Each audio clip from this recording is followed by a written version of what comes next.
గురువు గారు, హ్మ్. ఇక మూడవ రాశి మిథున రాశి. హ్మ్. మరి మిథున రాశి వాళ్ళు ఏ విధంగా ఈ పూజలు గాని, లేకపోతే వాళ్ళు ఏ విషయంలో జాగ్రత్తగా ఉండాలి? హ్మ్. లేకపోతే వాళ్ళకి ఏ రకంగా కలిసొచ్చే అవకాశం ఉంది ఈ వారం? ఈ మిథున రాశి వాళ్ళకమ్మా ఇక్కడి నుంచి కొంత చాలా మంచి కాలం అని చెప్పాలి. ఇంతకుముందు కుజుడు నీచబడ్డాడు. మరి జన్మలగ్నంలో కుజుడు వచ్చాడు. అనారోగ్య సమస్యలు మొత్తం కూడా తొలగిపోతాయి. శత్రు సంబంధమైన బాధలన్నంతా కూడా శత్రువులు దూరం అయిపోతూ ఉంటారు.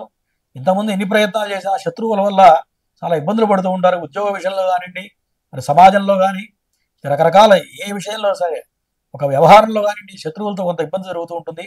అటువంటి ఇబ్బందుల్లోంచి బయటపడడానికి చాలా అవకాశం ఉంటుంది.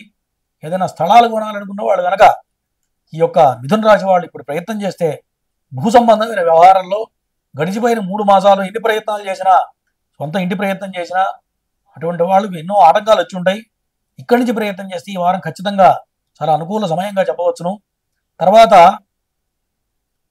షష్ఠ లాభాధిపతి అయినటువంటి కుజుడు స్వక్షేత్రంలో జన్మ లగ్నంలో ఉండటం వల్ల ఫైనాన్షియల్ ఇక్కడి నుంచి బాగుంటుంది. తర్వాత అష్టమ లాభాధిపతి అయినటువంటి ఈ యొక్క బృహస్పతి ఏ స్థానంలో పడడం వల్ల అనుకోని ఖర్చులు రావడం, పైగా దైవ బలం పెరుగుతూ ఉంటుంది. గురుడు ఏ స్థానంలో ఉంటే కొంత దైవబలం పెరుగుతూ ఉంటుంది. దైవ నామస్మరణ, దేవాలయ సందర్శన, సాయిబాబా గారి దేవస్థానం ప్రదక్షిణలు చేయడం చాలా మంచిది, సూచించబడుతుంది.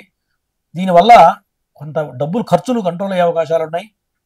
ఎక్స్పెండిచర్ విషయంలో చాలా జాగ్రత్తగా ఆలోచించి ప్రతి విషయంలో కూడా ఆలోచించి ఖర్చు పెట్టాలి. ప్రధానంగా భార్య ద్వారా కొంత చేస్తున్న వృత్తిలో అనుకోని ఖర్చులు వచ్చి మీద పడే అవకాశాలు మిథున రాశి వాళ్ళకి చాలా బలంగా సూచిస్తూ ఉంది.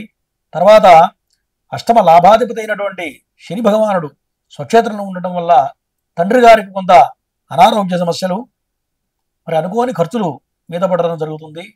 తండ్రికి కొంత అనారోగ్యం వల్ల కొంత డబ్బు ఖర్చు అయ్యే అవకాశాలు ఈ యొక్క మిథున రాశి వాళ్ళకి సూచించబడుతుంది.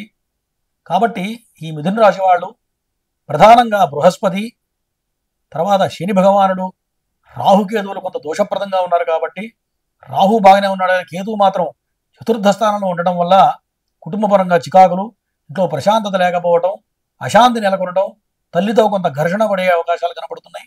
ఉద్యోగపరంగా చాలా అద్భుతంగా ఉండబోతుంది ఈ యొక్క మిథున రాశి వాళ్ళకి. కాబట్టి ఈ మాసం మిథున రాశి వాళ్ళకి 50-50% మాత్రమే అవకాశాలు కనపడుతున్నాయి.